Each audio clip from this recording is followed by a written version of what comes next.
Ngayon mga bata, pakibasa nga ang ating panuto para sa ating pangkatang gawain.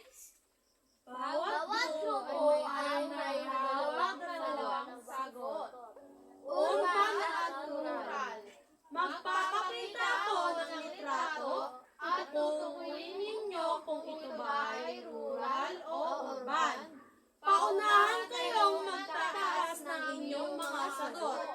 Bilang grupo, kayo ay magsasalitan sa pagsagot. Mahusay. Ngayon, igugrupo ko na kayo sa tatlo. Para sa unang row, ito ang row 1, group 1. Ang row 2 ay group 2 at ang row 3 ay group 3. Ngayon ay ibibigay ko na sa inyo ang inyong mga isasagot sa aking mga ipapakitang litrato. Ngayon, bago tayo magsimula, ang mga castle na ito ay ang nagpapakita ng inyo o nagre-representa ng inyong grupo. Ang group 1, ang group 2 at ang group 3. Kayo ay makakakuha ng bituin o corona. Tama, kayo ay makakakuha ng bituin o corona. Handa na ba kayo? Opo! Mahusay. Ito na ang unang larawan. Ano ito? Tama, ito ay rural. Lahat kayo ay nakakuha. Kaya lahat kayo ay may corona o bituin.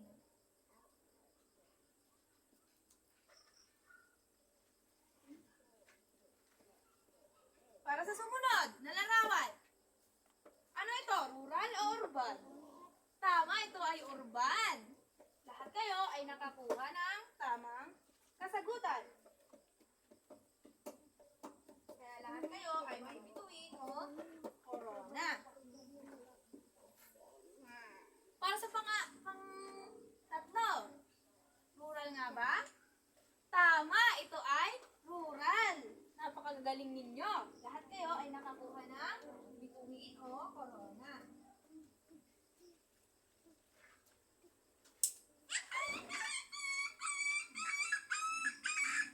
At sa pang-apat naman, rural nga ba ito? Tignan ko nga. Daan. Tama, ito ay rural na pamayanan. Maaari nyo nang ibaba. Para sa group 1, para sa group 2, at para sa group 3. Ito kaya, anong kuwan nito? Pamayanan. Magaling, kayo ay nagsasalitan. Rural, rural, rural. Tama, lahat kayo ay nakakuha ng tamang sagot. Maaari nyo nang ibaba ang inyong mga kasagutan.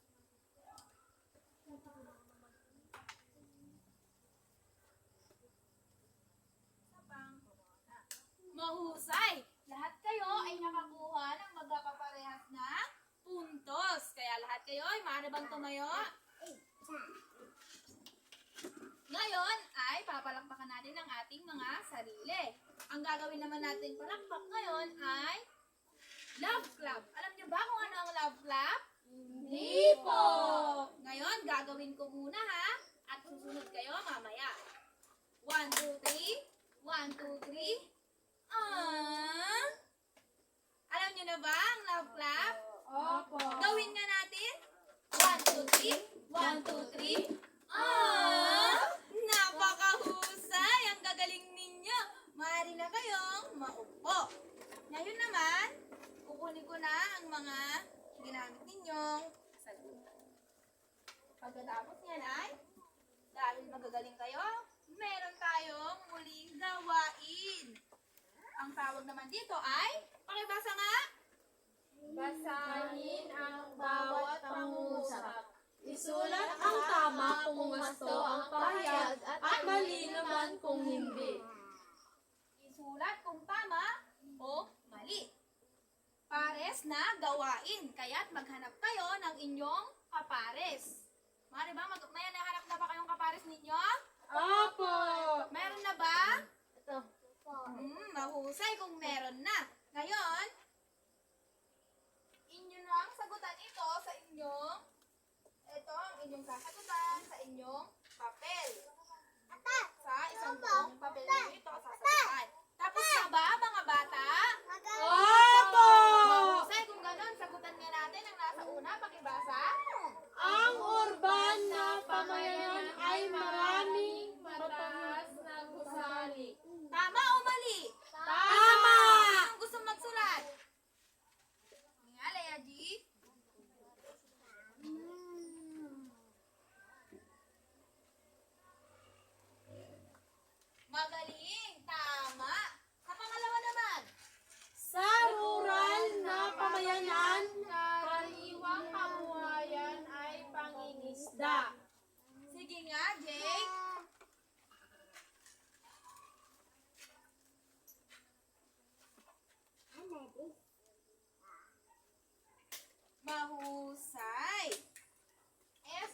Pangatlo. Ang MRT ay karaniwang makikita sa rural na lugar. Makikita nga ba sa rural na lugar? Saan? Sige nga. Marilyn, pakisulat ang sagot. Tama ba o mali?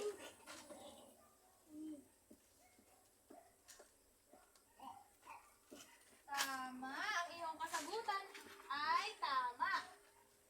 Ang MRT ay karaniwang makikita sa rural na lugar. Ang iyong sagot ay mali. Kaya ito ay tama.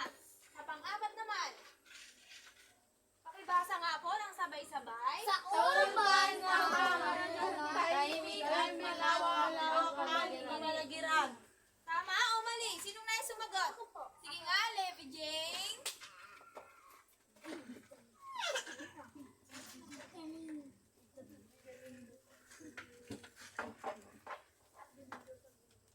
Ayan. Mahusay. Ang sagot ninyo ay mali. Ang sagot ninyo ay mali, kaya ito ay tama. Number 5. Ang magsasaka ay isang halimbawa ng taong nanginirahan sa urban. Tama o mali? Ako po, Sige nga, Marilyn. Tama ba o mali? Mali. Mahusay, Marilyn. Ay, sa pang-anim, pakibasa. Sa rural na pamayanan, maraming pabrika at opisina. Tama o mali? Sige nga, Leia G.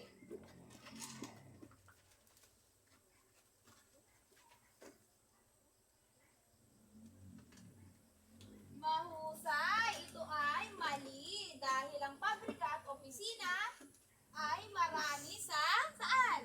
Sa Urban. Mahusay. Ang gagaling ninyo. Sa pang dito. Maraming tao sa urban na lugar. Tama o mali? Sige nga, Jay.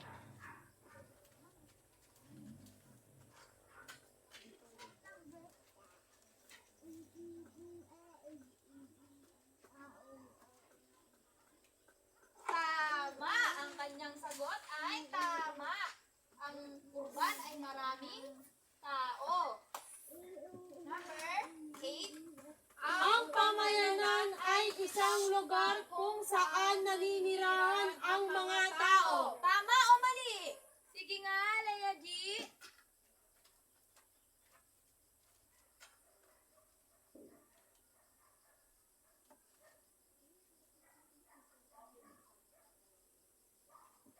Ang iyong sagot ay tama. Ang pamayanan ay isang lugar kung saan naninirahan ang mga tao. Mahusay. Sa pang-9. Ang urban ay karaniwang may malawak na bukiran. Tama o mali? Levi Jane? Pakisagutan mo nga.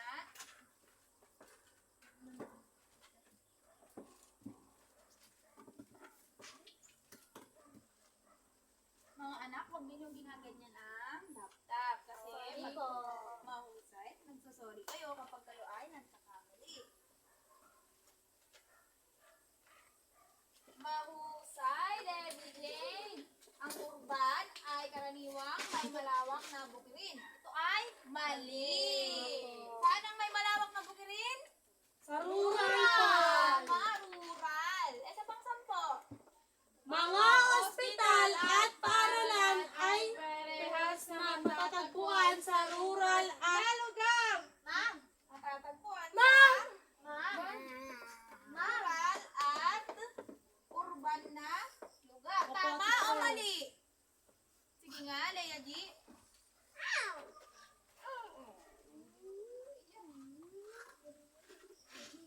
Tama. lang po. Sige, anak, mari ka umihi. Bumalik ka kaagad. Okay.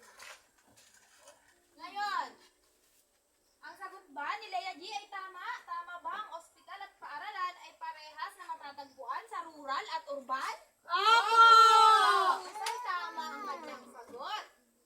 Ngayon, kaninong pares ang nakasampo ang nakuha? Ang sampo ang nakuha?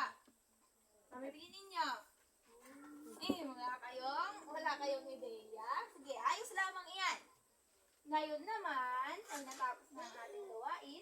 Maaari bang palakpakan ninyo ang inyong mga sarili? Ano ba yung susunod? Bago iyan, bago tayo mapunta sa individual na gawain, ay nais ko munang itanong sa inyo kung dali lamang, may